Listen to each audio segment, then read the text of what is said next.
Yes बच्चों, आपका last class में if else if topic complete कर दिया था मैंने, लेकिन टॉपिक कंप्लीट करने का मतलब कॉन्सेप्ट कंप्लीट कर दिया था। प्रोग्राम बहुत सारे हो सकते हैं और बहुत सारे हैं। अगर आप 10 इयर्स उठा के देखोगे या आपके मोबाइल ऐप जो मेरा है उसमें आप डेटा को ऑब्जर्व करोगे तो उसमें वो जो जिस फाइल से इस फाइल से मैं पढ़ा रहा हूं ना, तो उसमें और भी क्वेश्चन आपको सॉल्व मिल जाएंगे। और वो देखना आपका कर्तव्य बनता है कि आपके खाली 2 प्रोग्राम पढ़ा दिए, कॉन्सेप्ट समझ में आ गया, इससे आपका ओवरऑल सब कुछ नहीं हो जाएगा। छोटी-मोटी चीजें कुछ ना कुछ चेंज जरूर होता है हर नए क्वेश्चन में। तो कंडीशन लगाना तो आपको आ गया है, लेकिन कहीं ना कहीं कोई दिक्कत हो सकती है, तो आप जो भी नए प्रोग्राम है उनको जरूर देखते रहिएगा, इस फाइल को देखते रहिएगा। उसके बाद आज मैं आपको स्विच केस टॉपिक स्टार्ट कर रहा हूं। स्विच केस टॉपिक अपने में एक यूनिक टॉपिक है, क्योंकि इसका अपना खुद का स्ट्रक्चर होता है और स्विच केस से पहले जो भी आपने पढ़ा है वो भी स्विच केस में कन्वर्ट हो जाता है, और स्विच केस के बाद जो भी पढ़ोगे वो भी स्विच केस में कन्वर्ट होके आ जाता है।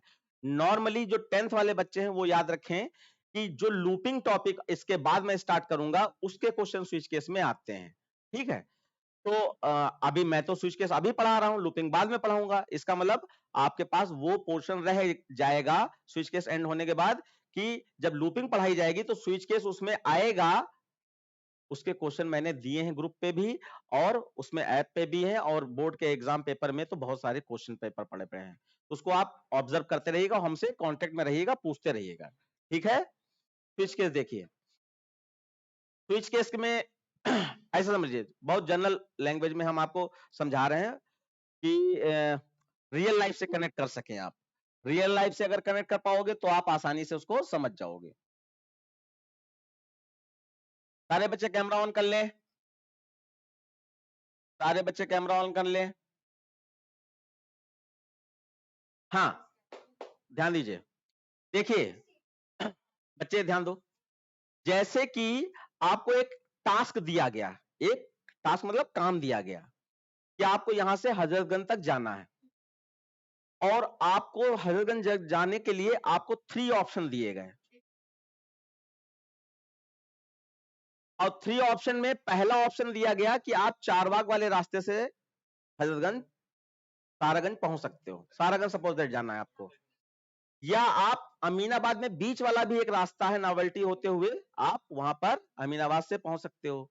और तीसरा, आप चौक वाले रास्ते से परिवर्तन चौक होते हुए या मेडिकल कॉलेज होते हुए आप पहुंच सकते हो। तीनों रास्ते से जाना पॉसिबल है। थोड़ा कम ज्यादा समय लग सकता है, लेकिन पहुंच जाओगे आप। ठीक है, तो ऐसे किसी भी प्रोग्राम में जिसमें आपको चॉइसेस दी जाए, कोई टास्क परफॉर्म करने के लिए दिया गया, उसके लिए चॉइसेस दी जाए कि अगर चॉइस 1 है तो ये वाला काम करके दिखाओ, अगर चॉइस 2 है तो ये वाला काम करके दिखाओ, तो समझ जाओ वो स्विच केस का प्रोग्राम है। इसी को हम लोग मेनू ड्रिवन प्रोग्रामिंग कहते हैं। मेनू ड्रिवन प्रोग्रामिंग यानी उसमें एक मेनू बनाना पड़ता है कि 1 फॉर ये, 2 फॉर ये, 3 फॉर ये। अब अगर आपने 1 दे दिया तो 1 वाला ही काम होगा, अगर 2 दे दिया तो 2। ऐसे इसको आप उससे भी रिलेट कर सकते हो, जैसे आप किसी भी रेस्टोरेंट में गए, आपके सामने मेनू दे देता है 1 2 3 4, उसके यहाँ क्या क्या है सब लिखा है, लेकिन आपका उसके उसके रेस्टोरेंट में तो सब कुछ है, लेकिन जो चॉइस आप देते हो मिलता आपको वही है। तो यहां पे भी वही है कि जो चॉइस दोगे उसी के हिसाब से आपका काम होना है। बाकी सब है, प्रोग्राम में लिखना पड़ेगा, लेकिन आपका वो एग्जीक्यूट नहीं होगा। यानी कि चॉइस ही एग्जीक्यूट होगी और कुछ एग्जीक्यूट नहीं होगा। इस चीज का खास तौर पे ध्यान देना है आपको। कैमरा ऑन कर लीजिए सारे बच्चे। उसके बाद आप देखिए, इसको करने के लिए आपको स्विच केस का स्ट्रक्चर पता होना चाहिए। ये आपका स्विच केस का स्ट्रक्चर है, हमने बताया था ना, ये इसका अपना खुद का स्ट्रक्चर है। प्रोग्राम स्विच केस से पहले जो किए थे वो सब इसमें आ सकते हैं, या स्विच केस के बाद पढ़ोगे वो भी सब इसमें आ सकते हैं, क्योंकि इसका अपना पर्सनल स्ट्रक्चर है। और मैंने आपसे साफ साफ कह रखा है, आप यहां नोट कर सकते हो, कोई दिक्कत नहीं, लेकिन मैंने कह रखा है कि आप नोट्स पहले से बना के आओ, जिससे कि कोई क्वेश्चन छूटे ना, क्योंकि इसी फाइल से नोट्स बनाने हैं आपको। तो जो क्वेश्चन मैंने नहीं पढ़ाए होंगे वो भी इसमें दिए होंगे, उनको भी नोट करोगे। इस तरीके से आपका कंप्लीट नोट्स हो जाएगा, वही आपके एग्जाम टाइम पे काम आएगा। समझ गए? तो देखिए बच्चों, यहां पर पहले सारा कुछ स्मॉल लेटर में, पहले ये ध्यान रखिएगा। कोई जरूरत नहीं लिखने की, अगर लिख रहे हो तो तुम्हारी मर्जी है, समझने पे ज्यादा फोकस दो। सबसे पहले आपको यहाँ पे स्विच लिखना होता है और उसके अंदर चॉइस वेरिएबल की चॉइस 1 है, 2 है, 3 है और चॉइस आपकी एबीसीडी भी हो सकती है ना। तो यहाँ पे चॉइस वेरिएबल होता है, फिर यहाँ पे कर्ली ब्रैकेट खुलता है, इसमें केस बनाया जाता है। तो अगर चॉइस 1 2 3 4 है तो केस 1 केस 2 केस 3 बनेगा। अगर चॉइस एबीसीडी है तो केस ए केस बी केस सी बनेगा। एबीसीडी में आपका, क्योंकि वो सिंगल कैरेक्टर है तो आपको सिंगल कोट्स के अंदर ही लिखना पड़ेगा। न्यूमेरिक वैल्यू में आपको नंबर 1 2 3 4 जो लिखेंगे वो नंबर है, क्योंकि इसलिए सिंगल कोट्स में नहीं लिखेंगे। लेकिन यहाँ पे एक कंफ्यूजन क्रिएट होता है कि क्योंकि हमें मालूम है 1 2 3 4 कैरेक्टर में भी स्टोर हो सकता है। तो अगर चॉइस वेरिएबल आपने कैरेक्टर ले रखा है, कैर ले रखा है और स्टोर आपने 1 2 3 4 लिया है, तो 1 2 3 4 तो नंबर है, लेकिन स्टोर कैरेक्टर में हो सकता है या हो जाता है। तो उस केस में आप 1 2 3 4 को भी सिंगल इन्वर्टेड कॉमा में लिखोगे जब आप चॉइस वेरिएबल को कैरेक्टर टाइप पे लेते हो तब। अगर चॉइस वेरिएबल इंटीजर टाइप का है तो आप 1 2 3 4 इंटीजर में ही लिखोगे। अब देखो, चॉइस अगर 1 है तो यहाँ पे केस 1 ही ट्रू होगा और कोई केस ट्रू नहीं होगा। और 1 पे आओगे, यहां पर ये डैश डैश का मतलब यहाँ कोई काम लिखा होगा, स्टेटमेंट लिखे होंगे, वो एग्जीक्यूट हो जाएंगे। और स्टेटमेंट एग्जीक्यूट मतलब यहाँ पे क्या लिखा है, ब्रेक। और ब्रेक आपका जंपिंग स्टेटमेंट कहा जाता है। बच्चों याद रखिएगा, एमसीक्यू क्वेश्चन में जंपिंग स्टेटमेंट के बारे में आ सकता है। तो जंपिंग स्टेटमेंट ओवरऑल हमारे 3 तरीके के होते हैं, ब्रेक, कंटिन्यू और रिटर्न। रिटर्न फंक्शन प्रोग्रामिंग जब पढ़ोगे तो उसमें रिटर्न भी मिलता है, ब्रेक, कंटिन्यू, रिटर्न। थोड़ा सा याद रखिएगा, आगे ये छोटी छोटी बातें आप बस ऐसे नोट करते रहिए, ऊपर जगह है नीचे जगह है। आपने लिखा जंपिंग स्टेटमेंट, ब्रेक, कंटिन्यू और रिटर्न, ऐसे लिख के छोड़ दिया, काम हो गया आपका, है ना। तो आपका ब्रेक से क्या होगा, ब्रेक से स्विच केस से बाहर आ जाओगे। अब देखो हमने क्या कहा था, जो चॉइस होगी वही काम होना है, पीछे समझते रहो, जो चॉइस होगी वही काम होना है। उसके बाद और काम है लिखे हुए, लेकिन वो एग्जीक्यूट नहीं होंगे। क्यों नहीं होंगे, ब्रेक के कारण, क्योंकि ब्रेक तुरंत स्विच केस से बाहर ले जाएगा। तो केस, अगर आपने चॉइस 2 दे दी होती तो केस 2 में आ जाते और केस 2 में ये वाला वर्क होता, फिर ब्रेक से सीधे बाहर। अगर चॉइस 3 होती तो 3 वाला काम होता, उससे सीधे बाहर। अब यहाँ पे स्ट्रक्चर के हिसाब से लास्ट में होता है आपका डिफॉल्ट केस। डिफॉल्ट केस कहा जाता है, डिफॉल्ट भी एक केस है। तो यानी कि अगर आपकी चॉइस 1 2 3 4 है तब तो इनमें से कोई एग्जीक्यूट हो जाएगी। अगर चॉइस आपकी 10 दे दी, 10 और केस 10 तो है ही नहीं इसमें, उसी केस में यहां पर ये डिफॉल्ट में जाएगा, डिफॉल्ट में। और डिफॉल्ट में हमेशा रॉन्ग चॉइस लिखा जाता है, डिफॉल्ट में हमेशा रॉन्ग चॉइस। अब यहां पर ये मेन चीजें हो गई हैं, ठीक है, कोई दिक्कत नहीं है, ओके। तो आपको पता चल गया चॉइस कैरेक्टर या इंटीजर हो सकती है, और जो चॉइस ट्रू होगी उसका वर्क होने के बाद सीधे ब्रेक से बाहर। अगर कोई केस ट्रू नहीं हुआ उसी केस में आप डिफॉल्ट में आओगे। अब यहां पे एक छोटा सा क्वेश्चन आ जाता है, डिफरेंस बिटवीन चाहे इफ एल्स कहें चाहे इफ एल्सिफ कहें का स्विच केस के साथ डिफरेंस आ जाता है। तो छोटा सा डिफरेंस है, अगर मन में रख सकते तो मन में रखिए, लिख सकते तो लिख लीजिएगा। डिफरेंस क्या है यहां पर ध्यान दीजिए, स्विच केस में जो चॉइस वेरिएबल होता है वो या तो इंटीजर हो सकता है या तो कैरेक्टर, लेकिन यही प्रोग्राम इफ एल्सिफ से भी बनाया जा सकता है। रियल में इसका डिफरेंस इफ एल्सिफ से होना चाहिए। तो यही प्रोग्राम सेम जो स्विच केस में बना रहे हो, menu driven program, if else if से भी आप बना सकते हो, कंडीशन लगेंगी। लेकिन इफ एल्सिफ में आपका इंटीजर, कैरेक्टर, बुलियन सब कुछ मैच हो जाता है, क्योंकि इफ कंडीशन में तो लेस देन ग्रेटर देन लगा के सब कुछ मैच कर सकते हो, है ना। तो इफ कंडीशन में डेटा टाइप के बिहाफ पर डेटा टाइप, इंट, कैर, फ्लोट, डबल सारे तरीके के डेटा टाइप मैच किए जा सकते हैं, जबकि स्विच केस में सिर्फ कैरेक्टर और इंटीजर। पहला डिफरेंस, इसमें चॉइस कैरेक्टर हो सकती है या इंटीजर, इसलिए से। और स्विच इफ एल्सिफ में इंटीजर, कैरेक्टर, फ्लोट, डबल, कैर कुछ भी हो सकता है, सब हो सकता है, पहला डिफरेंस। दूसरा डिफरेंस, स्विच केस में सिर्फ इक्वलिटी ही चेक होती है, केस 1 दोगे तो केस 1 से मैच हो जाएगा, केस 2 दोगे तो केस 2 से मैच होगा, और नहीं मैच होगा तो डिफॉल्ट में चले जाओगे। लेकिन अगर इफ एल्सिफ स्ट्रक्चर लिखा होता तो आप उसमें रिलेशनल ऑपरेटर यूज कर सकते थे, यानी less than, greater than, equal to, not equal to, सारे यूज कर सकते थे नहीं कर सकते थे, अभी पढ़ के आए हो। तो स्विच केस में इफ एल्सिफ में सारे रिलेशनल ऑपरेटर यूज किए जा सकते हैं, जबकि इसमें नहीं, इसमें रिलेशनल ऑपरेटर यूज नहीं किए जाते हैं, आप इसको कह सकते हो। तो एक डिफरेंस हो गया डेटा टाइप का, एक डिफरेंस हो गया ऑपरेटर्स का, कि ऑपरेटर उसमें सारे यूज हो सकते हैं, इसमें नहीं यूज हो सकते हैं। और तीसरा डिफरेंस कह सकते हो कि इफ एल्स इफ में लास्ट में एल्स लगता है, इसमें लास्ट में डिफॉल्ट लगता है। तो तीन डिफरेंस छोटे छोटे याद रखने की कोशिश कीजिएगा, कर सकते हो, लेकिन इक्वलिटी वाला ही कर सकते हो, लेस देन ग्रेटर देन वाला नहीं कर सकते हो। यानी आप कह सकते हो कि स्विच केस के सारे प्रोग्राम इफ एल्स इफ में किए जा सकते हैं, लेकिन इफ एल्स इफ के सारे प्रोग्राम स्विच केस में नहीं किए जा सकते हैं। तो स्विच केस के सारे प्रोग्राम कौन से इफ एल्स इफ में किया जा सकते हैं, जिसमें इक्वल टू लगता है, सिर्फ वही किया जा सकते हैं। जैसे कि मैंने आपको इफ एल्स इफ की पहली क्लास में आपको कहा था कि डे नेम प्रिंट कराओ, 1 से 7 तक का नंबर इनपुट करो, उसमें अगर 1 है तो मंडे प्रिंट हो जाए, 2 है तो संडे प्रिंट हो जाए, इस तरीके से उसमें इक्वल टू लगता था, तो डे नेम तो वो स्विच केस में बन सकता है। आपको सीजन नेम प्रिंट कराने के लिए कहा था, 1 से 12 तक का मंथ नंबर इनपुट करो, उसमें सीजन नेम प्रिंट कर दो, स्विच केस से बन सकता है। तो इक्वल टू वाले सारे प्रोग्राम जो इफ एल्स इफ के थे वो स्विच केस से बन सकते थे। हाँ बेटा, ऑनलाइन क्या पूछना चाह रहे हैं?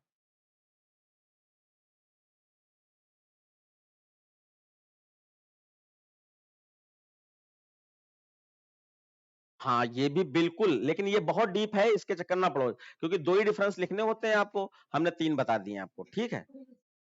और बाकी नोट्स में 3-4 और मिल जाएंगे जिसमें कॉलम खींच के डिफरेंस बताए गए हैं।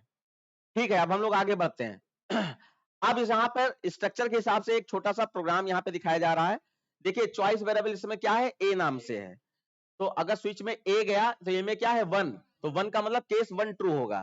केस 1 ट्रू होगा तो यहाँ क्या लिख के आ जाएगा, 1 प्रिंट हो जाएगा, और ब्रेक क्या करेगा यहाँ से बाहर। अगर यहाँ 2 दे दे तो ये सीधे 2 पे ही आ जाएगा, और यहाँ 2 प्रिंट हो जाएगा और ब्रेक से सीधे बाहर, यही होना है। और यहाँ पर अगर आप यहाँ पर 4 दे देते हैं, 4, तो 1 2 3 किसी केस से 4 मैच हो रहा है, नहीं मैच हो रहा है, तो उस केस में आप कहां चले जाओगे, डिफॉल्ट में आ जाओगे, और डिफॉल्ट में रॉन्ग चॉइस प्रिंट हो जाएगा। बस इतने स्ट्रक्चर है, ठीक है? अब यहां पर ये डेफिनेशन बहुत इंपॉर्टेंट है बच्चों, जो हमेशा पूछी जाती है थ्योरी में, बहुत इंपॉर्टेंट है, तो इसको आप माइंड मेकअप करके चलेंगे। क्या है फॉल्स ऑफ कंडीशन? ऊपर जो लिखा है वो आप पढ़ सकते हो, लेकिन हमारे जो कहना है उसको समझ लो, ज्यादा अच्छा है, बाकी ऊपर पढ़ ही लेना। फॉल्स ऑफ कंडीशन का मतलब है अगर किसी स्विच केस में ब्रेक ना लगाया जाए, ब्रेक लगाया ना जाए, तब क्या होगा? तो जैसे कि ब्रेक का यूज क्या था, कि अगर चॉइस 1 है तो केस 1 का वर्क कराया, उसके बाद ब्रेक से सीधे बाहर, तो ब्रेक का काम क्या था, सीधे बाहर ले जाना। अगर ब्रेक मिला ही नहीं तो इसका मतलब नीचे उतर जाएगा, क्योंकि हमारा प्रोग्राम का कंपाइलर वर्क कैसे करता है, कंपाइलर टॉप टू बॉटम के ऊपर से नीचे एक एक लाइन चेक करता हुआ नीचे आता है। तो अगर ब्रेक मिला ही नहीं तो सीधे केस 2 में भी चला जाएगा, केस 3 में भी चला जाएगा, 4 में भी चला जाएगा, डिफॉल्ट में भी चला जाएगा, क्योंकि ब्रेक मिला ही नहीं है ना। तो उसका ये आपका इसको डेफिनेशन देख लो एक बार। अब देखो यहाँ पर चॉइस 1 है हमारी, तो केस 1 ट्रू हो जाएगा, और यहाँ पे 1 प्रिंट हो जाएगा। अब ब्रेक मिला ही नहीं, ब्रेक मिला नहीं तो सीधे केस 2 में भी आ जाएगा, 2 प्रिंट हो जाएगा, ब्रेक मिला ही नहीं तो केस 3 में भी आ जाएगा, ब्रेक मिला ही नहीं तो डिफॉल्ट में भी आ जाएगा।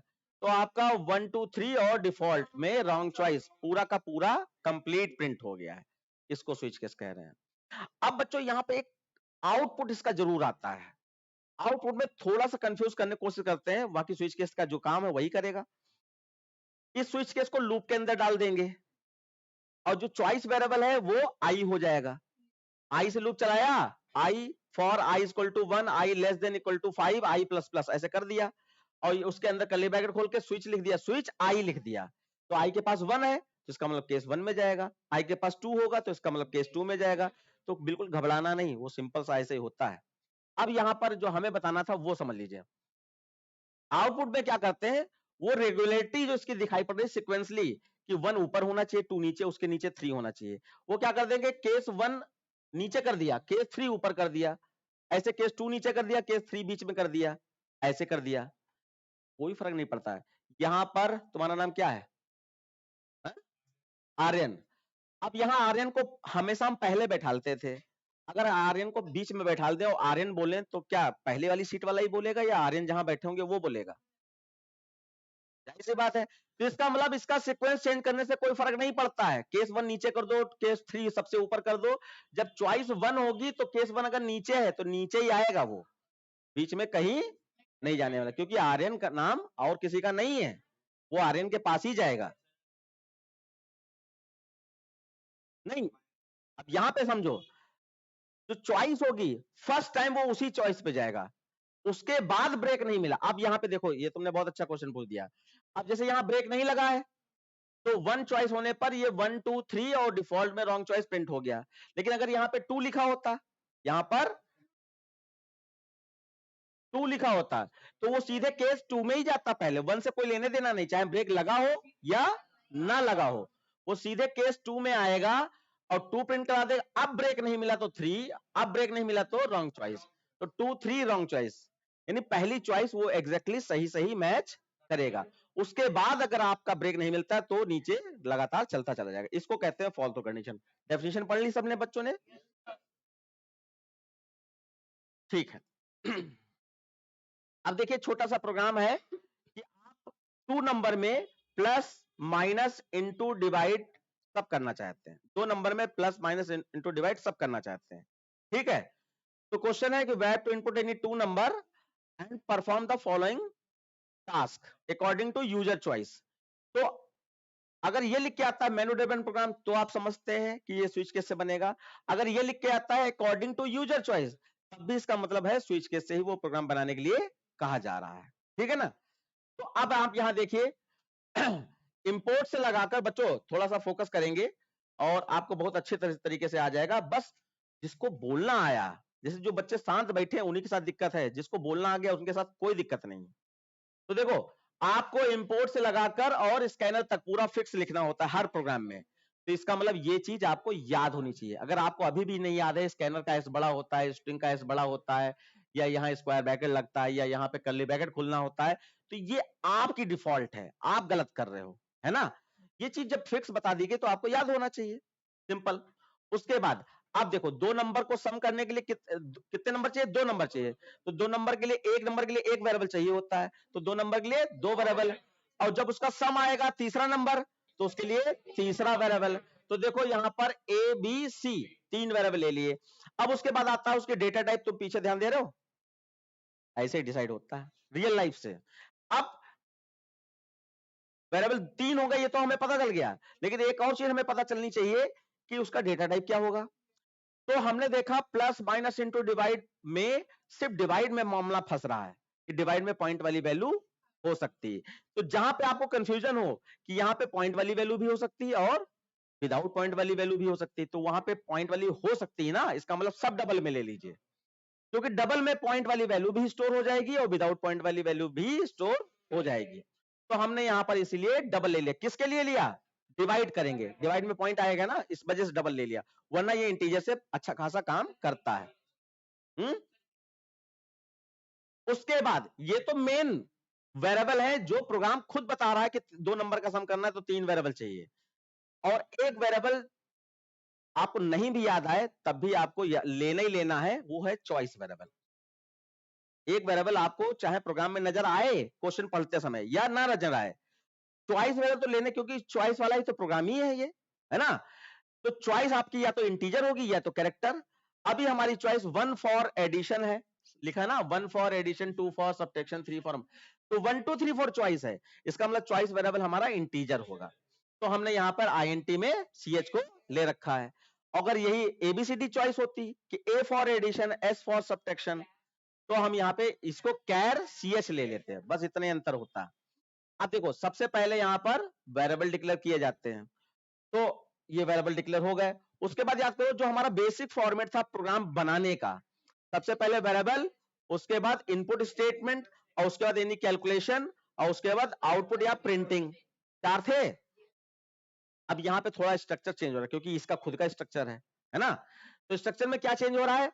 सबसे पहले वेरिएबल, उसके बाद इनपुट, और उसके बाद फिर कैलकुलेशन नहीं है, उसके बाद मेनू बनाओ कि तुम्हारे प्रोग्राम में क्या क्या चीजें करवाने के लिए तुमको कहा जा रहा है। तो आपने यहां पर मेनू बनाया। ये मेनू मैंने लिख दिया थोड़ा डिजाइन दिखाने के लिए, वरना इससे कोई लेना देना नहीं।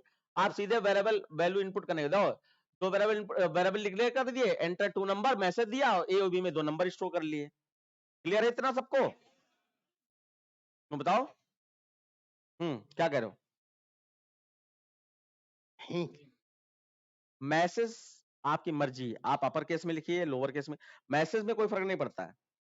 वेरिएबल या उनके सिंटेक्स जो है जावा के, उनमें फर्क पड़ता है। तो देखो यहां पर हमने 2 नंबर ले लिए ए और बी में, उसके बाद एक मेनू बनाया जिसमें हमने बताया कि अगर एंटर 1 करते हो तो एडिशन होगा, 2 करते हो तो सब्ट्रैक्शन। ये वही वही वाला तरीका कि रेस्टोरेंट में गए और हमने क्या कहते हैं चिली पोटैटो मांगा तो चिली पोटैटो ही देगा, 1 फॉर चिली पोटैटो, 2 फॉर दूसरा ऑर्डर, तीसरी इस तरह देखेगा है। तो यहाँ पर 1 फॉर एडिशन, 2 फॉर सब्ट्रैक्शन, लेकिन ऑर्डर कोई एक ही होगा, है ना। वहां पे खैर हम दो लोग दो तीन दे सकते हैं। पता चला आप खा लिए, उसके बाद लगा यार आइसक्रीम और होनी चाहिए, एक और ऑर्डर दे दिया। यहां पर एक बार में एक ही ऑर्डर होगा। तो ये ऑर्डर हो गया। अब ऑर्डर होने के बाद फिर अब आप लोग भूल क्या जाते हो, आप लोग ये मैसेज देना भूल जाते हो कि एंटर एनी चॉइस। ऊपर तो ये मेनू है, नीचे आपको बताना पड़ेगा कि इनमें से कोई एक चॉइस इनपुट करो। तो एक मैसेज देना होता है, ये अलग से है, ये किसके लिए? चॉइस इनपुट करने के लिए। तो enter any one above choice, above choice मतलब 1 2 3 4 में से कोई एक चॉइस दो।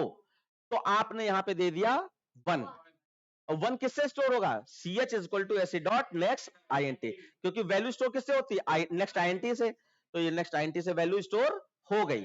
वैल्यू स्टोर होने के बाद फिर आप यहां पर आए, सीधे आप स्विच चालू हो जाएगा। यहीं तक स्ट्रक्चर था, उसका सीधे स्विच चालू हो जाएगा जो आपने स्विच पढ़ा था।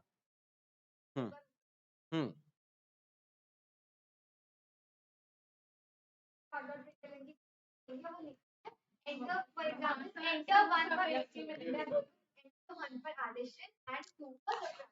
हाँ कोई दिक्कत नहीं, वो भी सही है, वो भी सही है, वो भी सही है, लेकिन ये हमारा प्रॉपर तरीका है ना, कि सबको साफ साफ दिखाई पड़ रहा है कि ये मेनू बना रहे हैं, उसके बाद ये मेनू है, और उसके बाद ये हमने चॉइस इनपुट कराई है।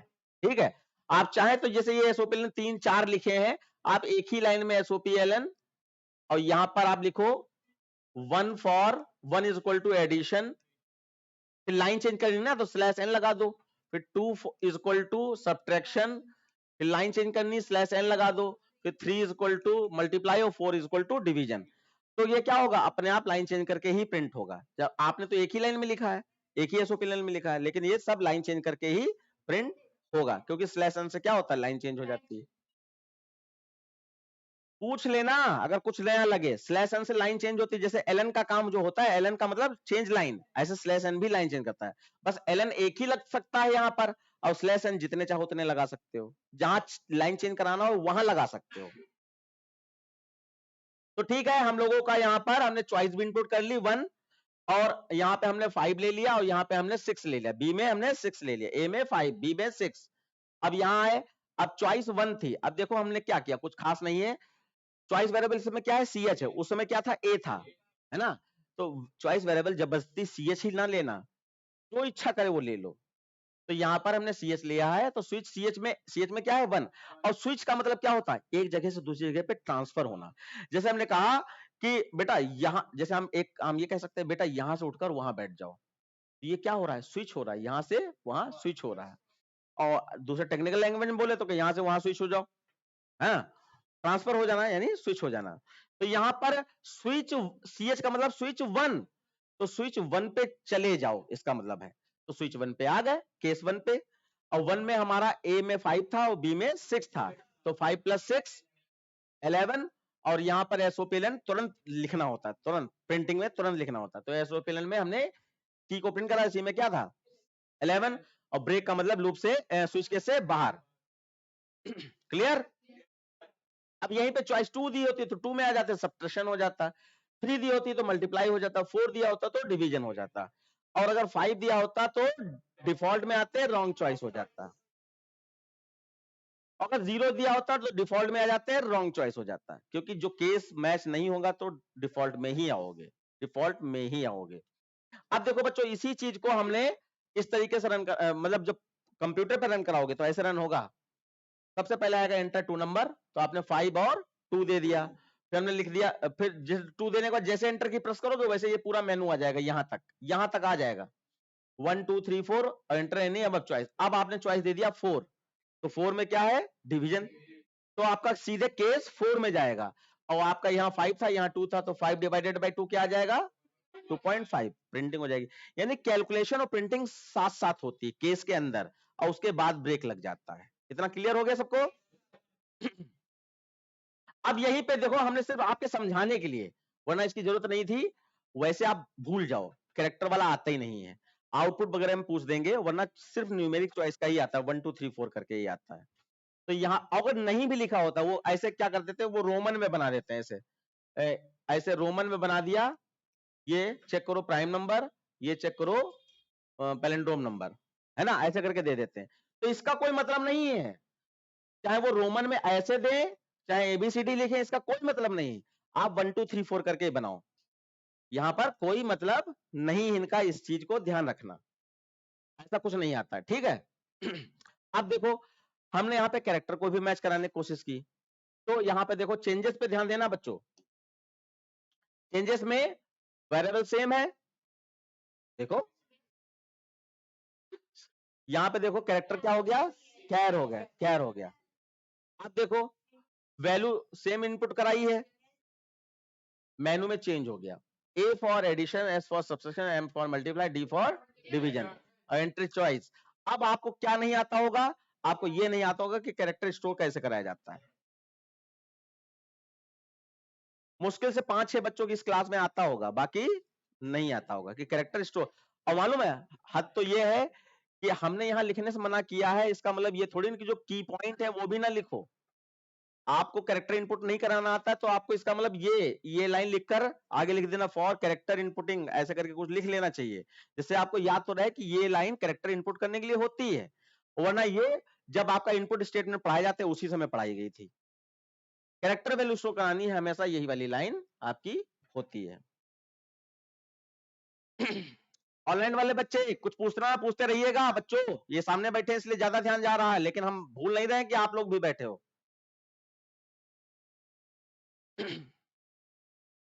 इनपुट और सिंगल कैरेक्टर हो गया। अब देखिए, अब आपका कैरेक्टर चॉइस थी, तो इसलिए केस में यहां पर case A, case S, case am single inverted comma में लिखे गए हैं। अब यहां पर आपका एक क्वेश्चन हो सकता है, उसको भी मैं क्लियर कर दूं। कैरेक्टर तो अपर केस लोअर केस दोनों होते हैं, हमारी मर्जी हम स्मॉल में देंगे या कैपिटल में देंगे, तो उस चीज को आप ऐसे मैनेज कर सकते हो। इसके जस्ट ये लिखने के बाद जस्ट इसके नीचे केस ए ऐसे लिखकर आप आगे बढ़ सकते हो। ऐसे case S, case M, case D, same ऐसे ही अपर केस लोअर केस लिख दोगे, तो अपर केस दोगे तब भी कंडीशन ट्रू होगी, लोअर केस दोगे तब भी कंडीशन क्यों होगी? ऐसे होगी। अभी अभी आप पढ़ के आए हो ना फॉल थ्रू कंडीशन।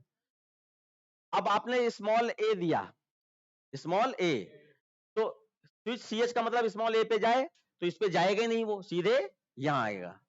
अगर आपने कैपिटल ए दे दिया, तो सीधे कैपिटल ए पे जाएगा ना।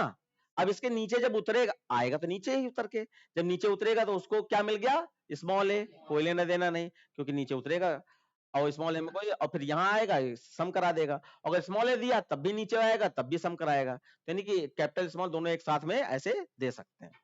तो आपका ये प्लस माइनस इंटू डिवाइड हो जाएगा, और डिफॉल्ट में आपका वैसे ही रॉन्ग चॉइस। तो कैरेक्टर और नंबर का समझ गए। अब आपसे हम प्रैक्टिस कराएंगे छोटे छोटे क्वेश्चन पूछकर, जिससे कि आपके अंदर वो वर्किंग करने का स्टाइल आ जाए। देखिए,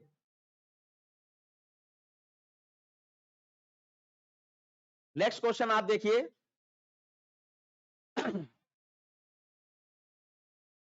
ध्यान देना बच्चों, ये फाइल आपके पास है, आप समझने पर ध्यान दो। हाँ,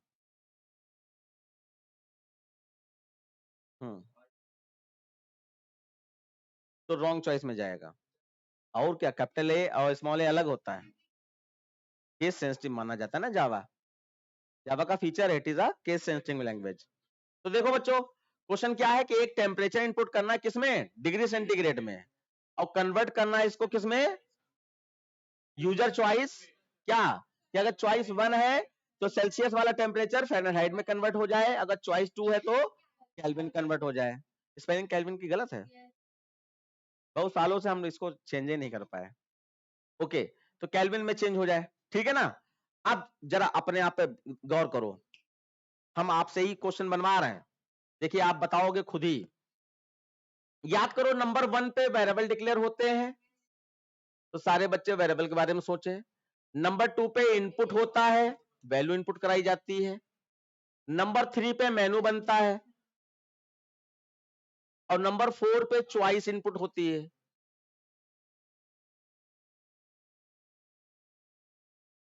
और नंबर 5 पे स्विच लग जाता है। ये इसका स्ट्रक्चर है बच्चों, इसी को खाली फॉलो करना है, और फिर आपका केस बन जाते हैं, वो तो पता ही है आपको। तो जरा देखो कितने बच्चे बता सकते हैं कि यहाँ पे वेरिएबल कितने होने चाहिए? हाथ उठाएं, हाथ उठाएं। चॉइस वेरिएबल नहीं पूछ रहे, वो तो रहेगा ही रहेगा, उसको चाहे बोलो चाहे ना बोलो। हाँ, कितने वेरिएबल होंगे? 2। पहला वेरिएबल आपका हो जाएगा डिग्री सेंटीग्रेड वाला, अगर उसको फ़ारेनहाइट में कन्वर्ट किया तो दूसरा वेरिएबल फ़ारेनहाइट के लिए हो जाएगा। अगर सुनो तो, अभी अभी अभी प्लस माइनस इंटू डिवाइड में कितने वेरिएबल लिए थे? एडिशन के लिए अलग, सब्ट्रैक्शन के लिए अलग, डिवीजन के लिए अलग लिया था? नहीं लिया था। अब यहां पर एक नया कंफ्यूजन जो तुरंत के तुरंत अभी सॉल्व कर लीजिए। जैसे एडिशन ऑफ 2 नंबर में सम किया तब भी सी में ही स्टोर किया, माइनस किया तब भी सी में ही स्टोर किया, मल्टीप्लाई किया तब भी सी में स्टोर किया, डिवीजन किया तब भी, तो इसका मतलब रिजल्ट वेरिएबल कॉमन होगा। लेकिन अगर आप बदलना चाहें तो बदल सकते हैं, आपके पास ज्यादा पैसा खर्च कीजिए, है ना। तो आप एडिशन को किसी और वेरिएबल में, सब्ट्रैक्शन को किसी और वेरिएबल में, मल्टीप्लाई को किसी और वेरिएबल में, डिवीजन को किसी और वेरिएबल में ले सकते हैं। यानी ये बिल्कुल कोई प्रॉब्लम वाला पॉइंट नहीं है कि वेरिएबल सेम रखें या अलग अलग रखें। आपकी मर्जी अलग अलग रखो सारी कैलकुलेशन के वेरिएबल, आपकी मर्जी सेम रखो सारी वेरिएबल के कैलकुलेशन। तो यहाँ पे हम अलग अलग रख रहे हैं क्योंकि पहले हमने सेम रख लिया है, सी सम में यूज हुआ था ना। अब यहाँ पे एक सेंटीग्रेड वाला रहेंगे वेरिएबल, एक फ़ारेनहाइट वाला, और एक केल्विन वाला। 3 हो गए। टेम्परेचर को सेंटीग्रेड में सी में ले रहे हैं। अब कई बच्चे टेम्परेचर को टी में ले लें तो वो सी की जगह टी माना जाएगा, लेकिन सेंटीग्रेड के लिए हम सी मान रहे हैं, टी नहीं मान रहे हैं, ठीक है ना। ठीक है, देखो जल्दी से सॉरी। अब इसके बाद इनपुट स्टेटमेंट, कितनी चीजें इनपुट करानी है सोचो, कितनी चीजें इनपुट करानी है? चॉइस की बातें नहीं कर रहे हैं, वो तो मेनू की बात होगी। एक खाली inter temperature in degree centigrade तुमने नहीं बोले, गलत बात है, दिमाग लगाओ। Inter temperature in degree centigrade ये बोलना चाहिए। तो नहीं, एक ही वैल्यू इनपुट होनी ना, टेम्परेचर तो एक ही होगा ना। टेम्परेचर हम सी में ले लेंगे, C equal to AC dot next double, और टेम्परेचर पॉइंट वाली वैल्यू होती है इसलिए हम डबल लेंगे, ठीक है ना। उसके बाद फिर आपका मेनू आ जाएगा, मेनू के बाद एंटर चॉइस और c h equal to AC dot next INT, और उसके बाद स्विच सी एच, और फिर आपका केस 1 के अंदर सेंटीग्रेड को फ़ारेनहाइट में कन्वर्ट करने वाला फॉर्मूला, और फिर केस 2 में सेंटीग्रेड को केल्विन में कन्वर्ट करने वाला फॉर्मूला। देखो एक एक लाइन पढ़ना, ये नहीं कि बस ऐसे नजर डाल दी। बच्चों देखो, इंपोर्ट से लगाकर स्कैनर तक सेम होता है, वेरिएबल हमने सी एफ और के ले लिए, उसके बाद आईएनटी सी एच ले लिया, फिर देखिए enter temperature in degree centigrade message आया, और सी में हमने value double sc dot next double से स्टोर कर ली। फिर वही स्ट्रक्चर, पहले मेनू बनाया, 1 फॉर फ़ारेनहाइट 2 फॉर केल्विन, और एंटर चॉइस, और c h equal to AC dot next INT, यही फॉर्मेट रहेगा बच्चों। फिर स्विच सी एच, अब यहाँ पे ये फॉर्मूला आपको आना चाहिए, नहीं आता है कोई दिक्कत नहीं बच्चों, ये पेपर में गिवन होता है, फॉर्मूला दिया होता है, लेकिन ये फॉर्मूला मैंने शॉर्टकट में बनाया है। ये फॉर्मूला जब पेपर में दिया होगा तो बाकायदे फ़ारेनहाइट इज इक्वल टू ऐसे लिखा होगा 9/5 इंटू सेंटीग्रेड प्लस 32, ऐसे करके लिखा होगा फॉर्मूला, मैथ के हिसाब से लिखा होगा ना, कंप्यूटर के हिसाब से नहीं लिखा होगा। अब हमने देखा 9/5 की वैल्यू 1.8 आती है, तो हमने छोटा कर दिया उसको। अगर 9/5 लिखते तो क्या लिखते, 9.0/5.0 इंटू सी, सॉरी उसमें ब्रैकेट में ना, तो इंटू सी प्लस 32, तो ऐसे लिख देते तब भी कोई गलत बात थोड़ी ना, वो भी सही बात है। लेकिन 0.0 नहीं लगाओगे तो इंटीजर 9 है और 5 भी इंटीजर है, इंटीजर डिवाइड करके इंटीजर में रिजल्ट दे देगा, आपका रिजल्ट पॉइंट वाला छूट जाएगा। पता है ये चीज? नहीं पता है? कई बार बता चुके हैं। तो आपका देखो फॉर्मूला लग गया और आपका फ़ारेनहाइट वाला रिजल्ट प्रिंट करा दिया। पढ़ो हर लाइन को, समझ रहे हो? उसके बाद केस 2 में देखिए, केस 2 में उसी सी को यूज किया गया है, 273 लगाने ऐड कर देने पर आपका क्या हो जाता है, केल्विन में कन्वर्ट हो जाता है, और फिर यहाँ पे टेम्परेचर को प्रिंट कर दिया गया, डिफॉल्ट में रॉन्ग चॉइस। अब इसमें कौन सी चीज टफ लग रही है उसको हम बता दें, ऑनलाइन वाले बच्चे जल्दी से बताएं कौन सी चीज टफ लग रही है। अरे कौन जागा? सुबह हो गई, सुमन सिंह। कई बच्चे अपने पेरेंट्स के नाम से भी ज्वाइन कर लेते हैं। बच्चों, ऑनलाइन वाले बच्चे, कृतिका जल्दी बताओ बेटा, आया समझ में नहीं आया? ओके ओके, देखिए हम इसलिए जल्दी जल्दी दिखा रहे हैं, हमें महक आ रही समोसे की, लेकिन फिर भी क्योंकि ये 2 ही क्लास में पूरा होता है, तो इसलिए हम आपको ये जल्दी जल्दी दिखा रहे हैं कि आप इसको भी देख लीजिए। आप देखिए इधर आपको लेंथ, गौर करो, हंसना नहीं, अभी तुमको हंसना अलाउ नहीं है, जब तक तुम करके दिखाने ना लगो तब तक हंसोगे नहीं। एक लेंथ इनपुट करनी है, एक ब्रेथ इनपुट करनी है रेक्टेंगल की, तुमको रेक्टेंगल ही नहीं मालूम है, ये रेक्टेंगल है। हाँ वही से टेबल दिखाएंगे फिर तुमको अभी। तो ये आपका रेक्टेंगल की लेंथ ब्रेथ इनपुट करनी है, फिर उसमें एरिया, पैरामीटर और डायगोनल्स निकालना है। एरिया, पैरामीटर और डायगोनल्स। डायगोनल्स क्या होता है? रेक्टेंगल में डायगोनल क्या होता है? हम दिखाते हैं ना, ये देखो ये रेक्टेंगल है, इसमें डायगोनल हिस्सा कौन होता है?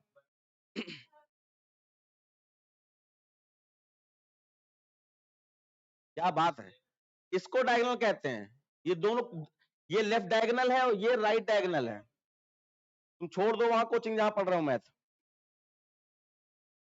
तो फिर कहां पढ़ रहे हो? ओके, ध्यान दो।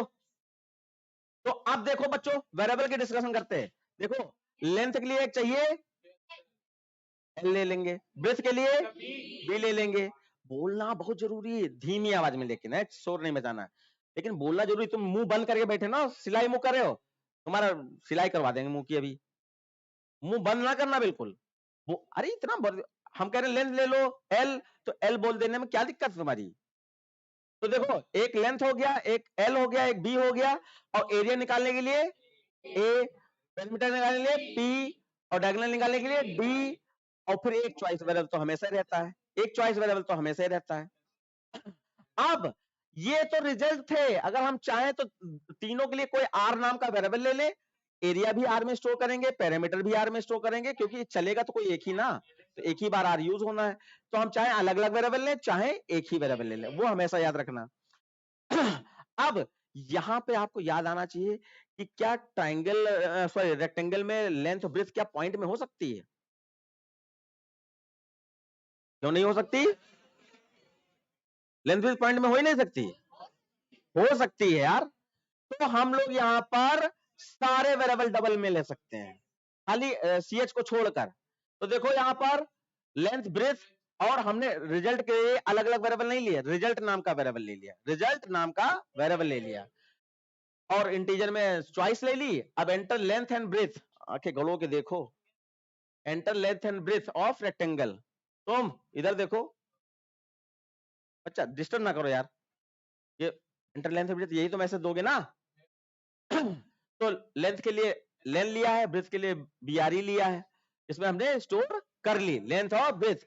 सपोज दैट आपने यहां पर 2 ले लिया और यहां पर आपने 5 ले लिया, लेंथ 2 ले ली और ब्रेथ आपने 5 ले ली, फिर मेनू आ गया आपका, सेम सीक्वेंस है। मेनू के बाद एंटर चॉइस सीएच में स्टोर कर ली, फिर उसके बाद अब आपका स्विच सीएच, यहाँ पे केस 1 में आपका क्या है, लेंथ इनटू ब्रेथ। कई बच्चों को पता ही नहीं, सपोर्ट किया करो मेरी बात को, कई बच्चों को नहीं पता होता है। कि एरिया का फॉर्मूला क्या है, लेंथ इंटू ब्रेथ। तो result is equal to length into breadth, और प्रिंटिंग में रिजल्ट को प्रिंट करा दिया गया। और ब्रेक लगाकर केस 2 में 2 इंटू लेंथ ब्रेथ ब्रेथ। अब मामला फंसेगा कहां पे, फॉर्मूले पे, तो वो दिया होता है, नहीं तो आप अपने आप इसको याद कीजिए, ठीक है। तो ये आपका फॉर्मूला है। अब जैसे एक बार हमने दिखा दिया, लेकिन कई बच्चे समझते हैं बस ये समय कट जाए, आफत हटे। अरे भैया ये याद रखना है तुमको, अगली बार पूछेंगे तो फिर नहीं बता पाओगे, फिर हंसी होगी। तो इस बात के लिए याद रखो कि ये अगली बार हमारी हंसी ना उड़ाई जाए। 2 इंटू एल प्लस बी। अब यहाँ पे कई बच्चे बहुत बड़ी गलती करते हैं, वो इंटू लगाना भूल जाते हैं, वो मैथ तरीके लिख देते हैं, 2 ब्रैकेट स्टार्ट कर दिया लेंथ प्लस ब्रेथ। इंटू नहीं लगाओगे, कंप्यूटर आईक्यू 0 होती, वो इंटू नहीं लगाएगा अपने आप से, आपको इंटू लगाना पड़ेगा। और उसके बाद ये वाला पॉइंट डायगोनल वाला, तो ये अंडर रूट का l square plus b square ये फॉर्मूला होता है। ये डायगोनल का formula l square plus b square होता है। तो ये स्क्वायर रूट है, ये साइन मालूम है। तो इसके लिए मैट डॉट एसक्यूआरटी लगाना पड़ता है कंप्यूटर में, मैट डॉट एसक्यूआरटी फंक्शन होता है जिससे स्क्वायर रूट निकलता है। अब देखो एल स्क्वायर का मतलब l into l plus b square का मतलब बी इंटू बी। ये सॉल्व होगा और एसक्यूआरटी उसको स्क्वायर रूट निकालकर रिजल्ट में दे देगा, और इसको आपने प्रिंट करा दिया, ठीक, सिंपल। उसके बाद डिफॉल्ट में रॉन्ग चॉइस हो गया, सही, बस यही है। तो स्विच केस बिल्कुल टफ नहीं है। अब यहां पे आप याद रखिएगा कि जब लूपिंग में होंगे, जो कुछ बच्चे पुराने हैं वो ध्यान रखें इस चीज का। मैं आपको तुरंत एक एग्जांपल दे रहा हूं कि एक नंबर इनपुट कीजिए और perform the following user choice.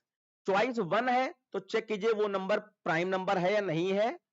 Choice 2 है तो चेक कीजिए वो नंबर परफेक्ट नंबर है या नहीं है, ठीक है। अब आप यहां पे गौर कीजिए जरा, देखो ये तुम टफ कह रही हो, पता नहीं क्यों कह रही हो, या तो तुमको प्राइम नंबर नहीं आता है तो परफेक्ट नहीं आता है। देखो इधर, अब यहां पर एक नंबर चाहिए तो एंटीनम ले लेंगे, और एक चॉइस चाहिए तो कॉमा सी ले लेंगे, क्योंकि दोनों इंटीजर में है, ठीक। उसके बाद लूप चलाना है तो उसके वेरिएबल अभी हमें पता नहीं है, जब लूप चलाएंगे तो पता चल जाएगा। जैसे आई चाहिए होगा, प्राइम नंबर में सी इक्वल टू 0 चाहिए होगा, है ना। वो सारे वेरिएबल यहीं पे, जो भी वेरिएबल चाहिए सारे यहां डिक्लेयर कर दीजिए। उसके बाद enter number, num equal to AC dot next INT, number input हो गया, मेनू दिखा दिया, चॉइस इंटर कर ली। चॉइस के बाद यहाँ पे स्विच सीएच लिखा, केस कर्ली ब्रैकेट खोला, केस 1 बनाया। अब यहां पर यहां पर केस 1 के अंदर आप वहां पे नम के लिए फॉर लूप लगा दीजिए, I is equal to 1, I is less than equal to num, I plus plus curly bracket, if num mod I equal to 0, तो सी प्लस प्लस हो जाए। सी इक्वल टू 0 मैंने ऊपर ले रखा होगा, ठीक है। और फिर इफ सी इक्वल टू 2, तो SOP L N prime number, prime, और एल्स नॉट। अब ज्यादा ध्यान देना, प्राइम नंबर कंप्लीट हो गया। अब बस यहीं पे ब्रेक लगा दो। अब ब्रेक के बाद केस 2 स्टार्ट करो, उसमें सेम लूप लगाकर परफेक्ट नंबर का प्रोग्राम बनाओ। क्यों समझ में आएगा? तुमको प्राइम नंबर आता है? वो नहीं, प्रोग्राम प्राइम नंबर का आता है तो शांत बैठो। ये लूप का प्रोग्राम है, हमने इनसे इन लोगों को अंदाजा दिया कि लूपिंग को यहां पे लाओगे तो कैसे लाओगे। तो प्राइम नंबर का ये कोड होता है, केस 1 के अंदर ये कोड लिख दो, बस काम खत्म। केस 2 के अंदर परफेक्ट नंबर का कोड लिख दो, और उसके बाद ब्रेक लगा कर डिफॉल्ट रॉन्ग चॉइस। तो कोई भी नंबर, अब ऐसे ही बच्चों सीरीज, केस 1 में पहली सीरीज का प्रोग्राम ब्रेक लगाया, केस 2 में दूसरी सीरीज का प्रोग्राम, सेम पैटर्न। पहली केस में ये वाला स्टार वाला पैटर्न प्रिंट कराओ, और केस 2 में ये स्टार वाला पैटर्न प्रिंट कराओ, तो उसके लूप लग जाएंगे। तो ये सब पढ़ोगे ना अभी, लेकिन तुमको स्विच केस में इसको कन्वर्ट करना नहीं आता, इसको हम बताने की कोशिश कर रहे हैं, और कुछ नहीं, बाकी सब सेम रहेगा। अच्छा, यहां पे एक चीज और ध्यान रखिएगा कि जैसे पैटर्न का क्वेश्चन आया तो हम तो यहाँ पे लिख रहे हैं कि 1 for area, 2 for parameter, 3 for diagonal. तो पैटर्न का आया है, सीरीज का आया, तो यहाँ पे सीरीज तो लिखने नहीं लगोगे या पैटर्न तो बनाने नहीं लगोगे, तो यहाँ पे लिखोगे 1 फॉर पैटर्न या शेप 1, शेप 1, शेप 2, क्योंकि पेपर में तो लिखा ही ना वो, शेप 1 और शेप 2 कह सकते हो, या सीरीज 1 और सीरीज 2 कह सकते हो, क्योंकि यहाँ कोई सीरीज और पैटर्न नहीं बनाया जा सकता मेनू के अंदर, यहाँ सिर्फ लिखा जा सकता है, तो आप लिख देना। ठीक है ना? ठीक है, थैंक यू वेरी मच। अब ऑनलाइन वाले बच्चे अभी जाना नहीं, अब हम लोगों को स्टार्ट होता है पार्टी टाइम। कहाँ बर्थडे बॉय, इधर आओ।